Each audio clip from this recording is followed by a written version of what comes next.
vivo para falar hoje com Hugo de Brito Machado II sobre o direito e sua ciência, uma introdução à epistemologia jurídica. Essa é a 4ª edição, 2025. Eu fiz uma série de leituras com essa obra. E o que eu queria dizer para vocês que estão passando por aqui ou que estão ouvindo a gente em reprise no Spotify, na Amazon, na Martins Fontes, não interessa. Olha, meu propósito com o Hugo nesse encontro é demonstrar como a gente pode melhorar nossa argumentação. Como é que a gente pode, a partir de uma obra como essa, despertar o nosso senso crítico para sermos melhores profissionais. É claro que eu falo para um público direcionado do direito, mas nada impede que você, de outras áreas da filosofia, da economia, comece a ler uma obra como essa e se interesse pelo tema, né? O doutor Hugo de Brito Machado II é livre docente em Direito Tributário pela Faculdade de Direito da USP, mestre e doutor em Direito, advogado, membro do ICET, que é Instituto Cearense de Estudos Tributários, e do IBDT, Instituto Brasileiro de Direito Tributário. Também é professor associado da Faculdade de Direito da Universidade Federal do Ceará, de cujo programa de pós-graduação, mestrado e doutorado foi coordenador.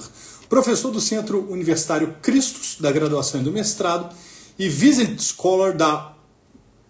Isso, que você consegue ler aqui, né? Em Viena, na Áustria.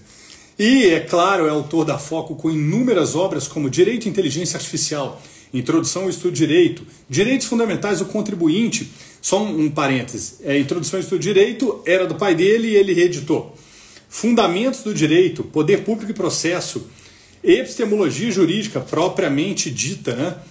Tributação e Desigualdade na Pós-Pandemia, Teoria do Direito, Poder Público e Litigiosidade e Tributação e Novas Tecnologias. Ou seja, é um assombro o conhecimento de Hugo que vem costurando, se é que assim eu posso dizer, o conhecimento dele junto com a erudição do direito clássico, mas sobre um eixo que tem muita relação com a inteligência artificial.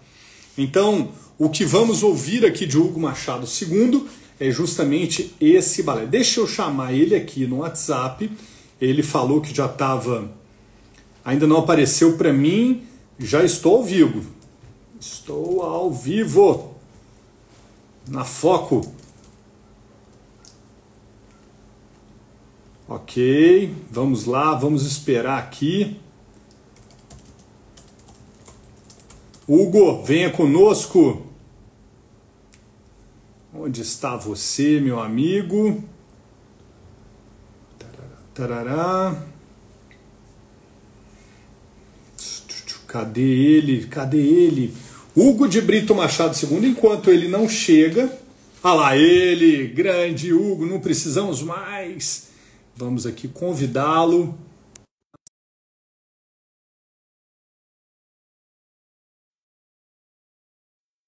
Aceitando. Pronto, agora vai. Vamos aguardar o professor Hugo. Como é que tá, meu amigo? Olá, Léo. Tudo bem e você? Tô ótimo. E você? Tudo em paz. Coisa boa. Sempre um prazer te encontrar, porque sempre que nos vemos aqui, eu saio com a cabeça fervilhando em ideias. Fico aqui pensando em como melhorar o direito, como melhorar toda essa questão reflexiva em torno daquilo que a gente chama de justiça, daquilo que a gente chama de conhecimento. Hugo, o Direito e Sua Ciência, uma introdução à epistemologia jurídica, 4ª edição. Você viu as minhas provocações para esse papo, mas antes de tudo, seja muito bem-vindo. É um prazer tê-lo aqui conosco. Prazer é meu, Léo. Prazer é todo meu. Eu fico muito feliz de participar desses bate-papos com você. É sempre muito agradável e muito engrandecedor para mim. Gosto muito. Engrandecedor é para mim. Deixa de ser humilde. Meu amigo, se é que existe, acho que uma função para a epistemologia, né? Eu gosto demais desse texto da sua nota preliminar aqui, onde você fala que, abre aspas, foi despertado pelo professor Arnaldo Vasconcelos, meu professor no curso de graduação em Direito da Universidade Federal do Ceará, que procurava fazer com que seus alunos aprendessem a pensar e a estudar o direito de modo crítico, criativo, em vez de meramente transmitir a eles fórmulas prontas e inquestionadas. Isso abre aqui um leque para debate e discussão. Poderíamos ficar dias e horas, mas o nosso propósito aqui é lançar luz para esses que nos ouvem pelo Spotify, pelo YouTube, Amazon, Martins Fontes, enfim. Como é isso? Como é a epistemologia hoje, nos dias de hoje? Você que é um cara que fala de inteligência artificial, ao mesmo tempo que fala de filosofia, como é a epistemologia, Hugo? Boa pergunta, Léo. Epistemologia é uma palavra que é pouco comum, as pessoas no dia a dia elas não escutam muito. Então, quando elas ouvem, elas podem pensar que é alguma coisa muito distante da realidade delas, que é algo muito filosófico, algo muito abstrato. Mas a epistemologia é algo muito simples. A epistemologia é pura e simplesmente o estudo do conhecimento. Como é que nós humanos conhecemos? O que é o conhecimento? Como é o conhecimento? Tanto é um processo, né? O processo de conhecer algo ou alguém, como também é o resultado, o que nós apuramos através desse processo. Então, o ato e o processo e o resultado de conhecer são estudados pela epistemologia, como se fosse um metaconhecimento. É o conhecimento não das pedras, dos astros, das leis, mas é o conhecimento do conhecimento. Se estuda o próprio conhecimento. E isso é muito útil para vários ramos do conhecimento humano, e no caso do direito em particular, é útil para várias dimensões do direito. A dimensão mais óbvia, digamos assim, a dimensão mais evidente, ou a repercussão prática mais evidente da epistemologia no direito, é no campo da prova.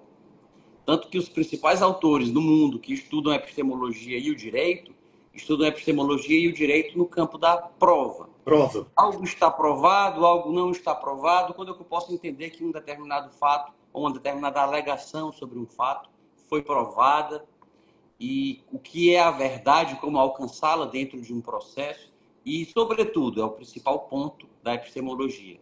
Dado que o nosso conhecimento é falho, é precário, é limitado, o que fazer diante dessas limitações? Na pandemia, nós tivemos exemplos bastante eloquentes e práticos disso. Pessoas que diziam, eu não vou tomar vacina porque a vacina ainda não está suficientemente testada. Alguém dizia, não, mas a ciência já comprovou que as vacinas funcionam. Mas a ciência às vezes erra, então eu não vou acreditar nessa comprovação. E aí, ao mesmo tempo, havia alguns medicamentos que a ciência já dizia que não funcionavam, mas aí as pessoas, não, mas eu não acredito nisso que a ciência falou nesse caso. Quem é a ciência para dizer o que vai dizer? Eu vi aqui no Zap meu tio falando que não funciona, ou que funciona, então é nisso que eu vou acreditar. Enfim, um certo ceticismo relativo, um ceticismo seletivo. Cético com algumas coisas e excessivamente crédulo com outras. E a epistemologia lida com isso. A ciência falha e, diante dessas falhas, o que fazer? Joga tudo fora? Acredita em qualquer coisa? Não acredita em nada? Acredita em tudo? Acredita só em algumas coisas? No que e por quê? Então, a gente vê que tem realmente uma repercussão prática grande. Uma vez traçado ali o limite da interpretação da epistemologia, né?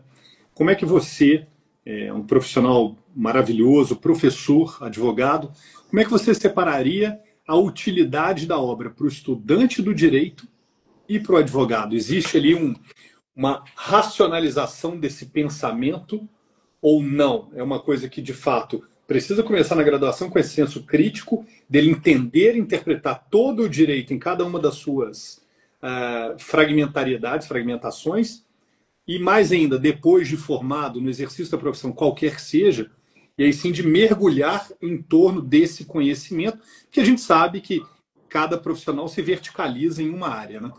Como é que você vê isso? Exato, né? Excelente pergunta.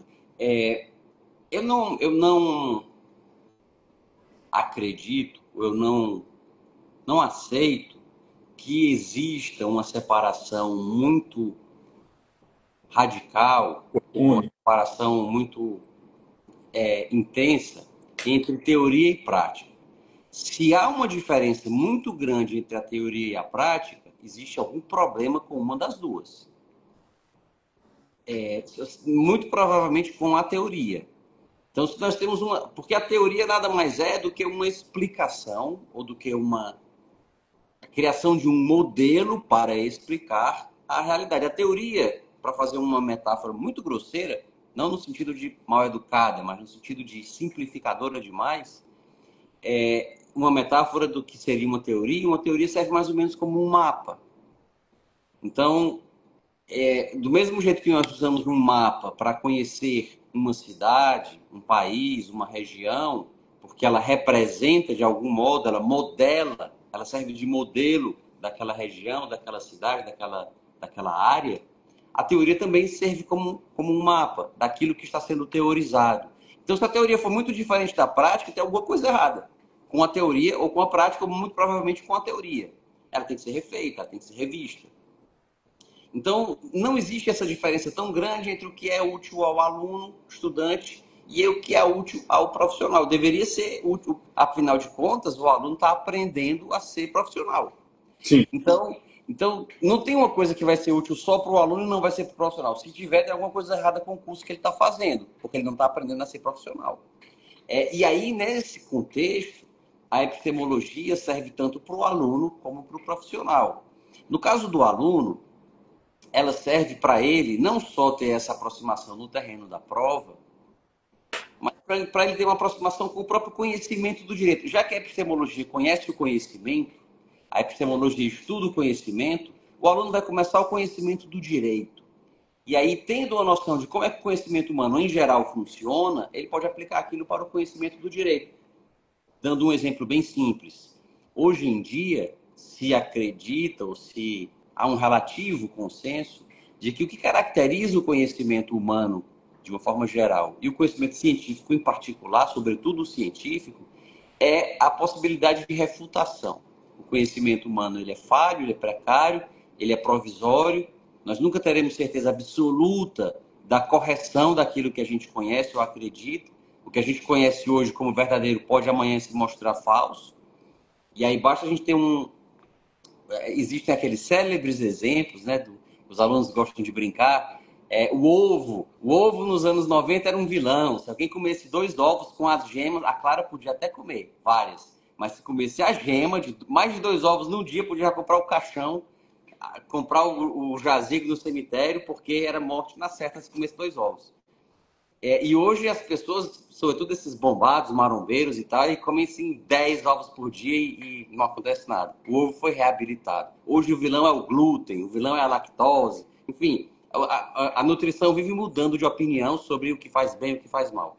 Então, se o conhecimento é provisório, porque pode ser errado o que hoje você acha certo, nós temos não que jogar tudo fora e não acreditar em nada, sair comendo qualquer coisa, vai comer veneno logo, já que tudo pode ser bom ou ruim, não é assim também.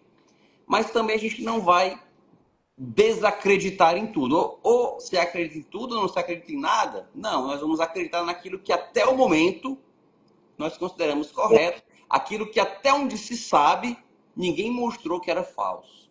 Então, se essa é a ideia de acreditar naquilo que até onde se sabe, ninguém mostrou que é falso, então as teorias devem ser modestas, humildes. Deve haver aquele sentimento de que o nosso conhecimento pode ser falso e podendo ser falso, nós não devemos ser arrogantes quando dizemos que algo é verdadeiro porque foi provado, porque sabemos daquilo e tal. Então isso dá para o estudante uma aproximação mais confortável com as teorias que ele está estudando. E para o prático, para o profissional, tanto no campo da prova que eu mencionei, como em vários outros cenários de teorização de como se deve buscar a verdade, como se deve ser modesto nessa busca pela verdade e de ela poder ser sempre falseada, isso também ajuda o profissional no campo da prova, no campo da invocação de teorias rivais. E eu diria, Léo, existe um artigo no CPC para mostrar o quanto esse nosso tema é prático. Existe um artigo no CPC, no Código de Processo Civil, é o artigo 489, parágrafo 1º. Ele diz quando uma sentença não se considera fundamentada. E aí, veja, a teoria do conhecimento, uma das coisas que ela estuda é como nós sabemos que um conhecimento está fundamentado. Se você diz, quem descobriu o Brasil foi Pedro Álvares Cabral, a água ferve a 100 graus centígrados em uma situação de zero, numa pressão do nível do mar. Se você diz, enfim, se você faz qualquer afirmação, eu posso perguntar, como é que você sabe? E você vai fundamentar a sua afirmação. Não, eu sei porque eu fiz essa experiência, porque fulano disse, porque aconteceu aquilo. Enfim, todas as crenças humanas, e as teorias se incluem aí, elas precisam ser fundamentadas em razões. Inclusive as sentenças dos juízes, elas precisam ser fundamentadas. O juiz tem que dar uma razão. Não é assim porque sim, é porque a lei tal diz assim, porque a testemunha tal diz que foi assim, etc.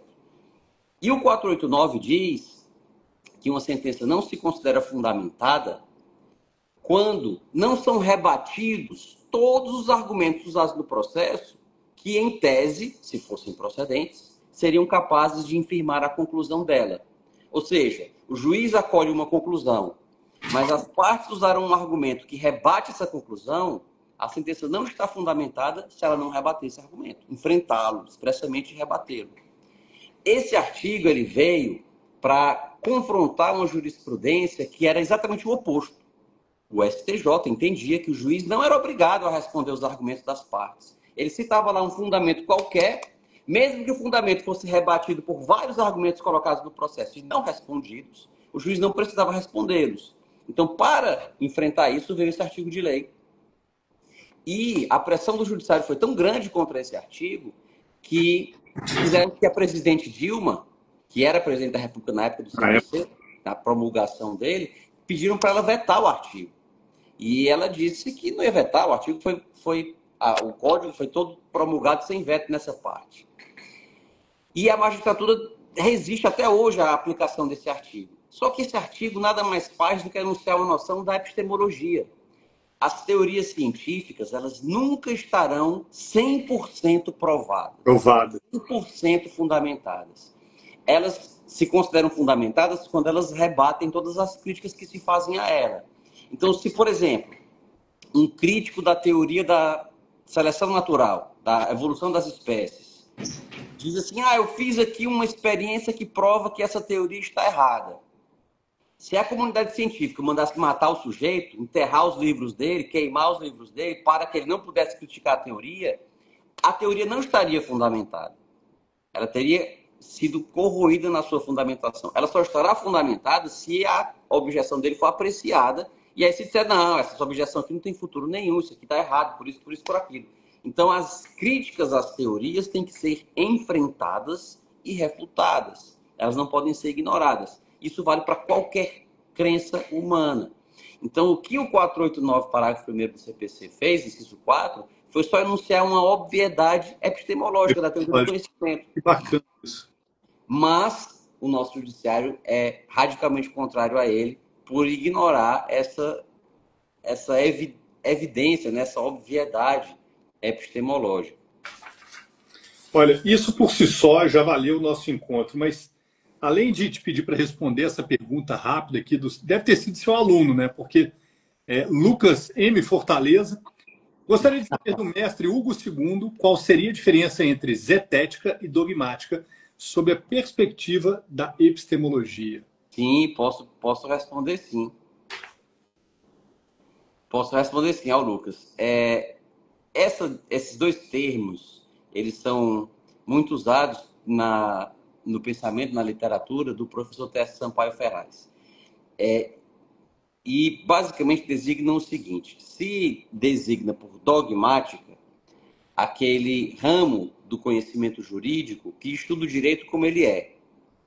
Então, se nós formos fazer um estudo de processo civil e formos estudar o processo civil à luz do CPC, diante do CPC de 2015, os recursos são esses. Diante do CPC de 2015, os requisitos para propor uma ação rescisória são esses. Diante do CPC de 2015, as características da coisa julgada são essas. Então, esse seria um estudo dogmático. Seria um estudo que parte do direito posto sem questioná-lo, apenas tendo-o como ponto de partida. Já um estudo zetético seria um estudo de um cunho de um direito a ser constituído. Então, se poderia dizer, a melhor forma de garantir a coisa julgada seria da maneira X, Y e Z, que não é a maneira do Código de Processo Civil. O Código deveria ser alterado para incorporar isso ou aquilo. Então, o estudo zetético é um estudo que fala de um ordenamento jurídico que deveria existir e que não necessariamente é o que nós temos. Já o estudo dogmático fala do ordenamento que nós temos. Eu, particularmente, embora conheça a distinção, e é uma distinção válida, mas eu não gosto do uso da expressão dogmática jurídica para designar esse estudo do direito posto. Existe, sem dúvida nenhuma, um momento em que nós estudamos o direito posto e um momento em que nós fazemos uma crítica ao direito posto e dizemos que o direito posto deveria ser diferente, eventualmente. São dois momentos, e os dois estudos são jurídicos. Vamos chamar uma comissão de juristas para sugerir uma reforma ao Código Civil. O Código Civil já tem mais de 20 anos, de lá para cá surgiram casamentos homoafetivos, surgiu rede social, surgiram várias coisas que não estão contempladas, inteligência artificial, ChatGPT, etc., que não estão contemplados no Código Civil de 2002, então ele tem que ser atualizado. Como deve ser feita a atualização? Essa é uma discussão zetética. Agora, se a gente disser, de acordo com o nosso Código Civil, o casamento é regido assim, assim, assado, seria uma discussão dogmática. Essa distinção existe. Eu apenas não gosto de usar a palavra dogmático para designar esse estudo do direito posto. Chamemos um estudo do direito posto. Por que ele não é dogmático? Porque o dogma é aquilo que não pode ser questionado. Tanto que se fala de um dogma religioso. O dogma é o oposto do que é científico. Existem várias definições diferentes para a ciência, mas o que tem de consenso entre todas elas dizem ciência é o contrário de dogma. Se você tem um conjunto de enunciados que não podem ser questionados, ou se acredita neles por fé, por uma questão de fé. Por fé, eu acredito nisso. Mas eu não posso questionar isso, porque é uma questão de fé. Isso daí é uma religião, isso não é ciência. Não é ciência. Então, chamar um estudo jurídico de dogmática é um contrassenso, até quando a gente diz que é a ciência do direito e chama a ciência do direito dogmática. É mais ou menos como dizer que é um quadrado redondo, ou como é um seco molhado, é um oxímoro, né, que é o contrário do pleonasmo. São duas palavras que se anulam. Se é dogmático, não pode ser científico. Então, eu prefiro chamar um estudo do direito posto e um estudo de um direito a ser constituído. Ambos são científicos, nenhum dos dois deve ser visto como dogmático. Mas o sentido das expressões no vocabulário do professor Tércio é esse que eu expliquei anteriormente. Maravilha. Hugo, eu queria perguntar muito mais, mas nosso tempo é curtíssimo, porque a gente precisa subir o papo na Amazon e na Martins Fontes, principalmente. Só posso te agradecer pelo carinho, pela dedicação, pela escolha da Foco para essas obras. A gente guarda um enorme orgulho aqui de tê-las conosco e tem questão de manter o acervo atualizadíssimo. As palavras finais, para variar, são suas. Eu tenho apenas a agradecer, Léo, o convite, o bate-papo sempre muito agradável. Agradecer a Foco pelo cuidado, pelo carinho que tem com o meu livro, O Direito e Sua Ciência, e também com o livro sobre inteligência artificial. Foi uma coisa que a gente não falou, não vou me alongar nisso, mas só para arrematar, epistemologia não é um tema apenas antigo, é um tema que começou com Platão, lá mais de 300 anos antes de Cristo, mas que hoje é o tema que os teóricos de IA têm estudado. Porque se a epistemologia é a teoria do saber, é a teoria do conhecimento, o que é a inteligência artificial, se não a tentativa de fazer com que as máquinas conheçam, saibam, não é? A inteligência artificial é a tentativa de criar ecos da mente humana nas máquinas. Então, para a gente criar esses ecos nas máquinas, a gente tem que saber como é que a mente humana funciona para poder ecoar. É uma música que vai fazer um eco da música em outro lugar, tem que saber que música é essa. Então, se a gente quer que as máquinas conheçam, primeiro a gente tem que saber como é que a gente conhece. E é por isso que a teoria do conhecimento é tão usada pela inteligência artificial. Magnífico, como sempre. Agradeço a sua presença aqui profundamente, a todos que nos acompanharam ao vivo, em reprise. Fiquem todos com Deus, com saúde. Até o próximo encontro. Obrigado, Hugo. Até o próximo encontro. Eu que agradeço, Léo. Um grande abraço, um abraço para todos que nos assistem. Valeu.